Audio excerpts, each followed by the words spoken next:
59 tersangka kejahatan dengan berbagai motif ini ditangkap Satreskrim Polrestabes Palembang selama 1 bulan. 20 tersangka diantaranya masih di bawah umur. Dari para tersangka, polisi menyita 4 sepeda motor, senjata tajam, dan berangkas uang tunai. Kapolres Tabes Palembang menerangkan, para tersangka kejahatan yang tertangkap rata-rata melakukan kejahatannya pada malam hari dengan berbagai cara. Rata-rata kejadiannya adalah malam hari, mulai pukul 12.00 sampai jam 6 pagi.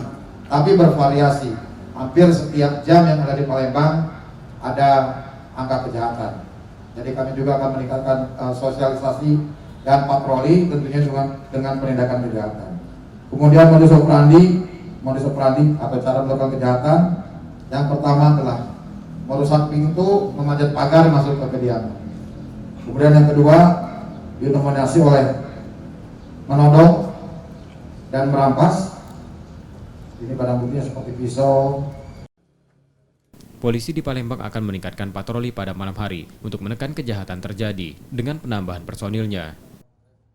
Yudi Kiswanto, Kompas TV, Palembang.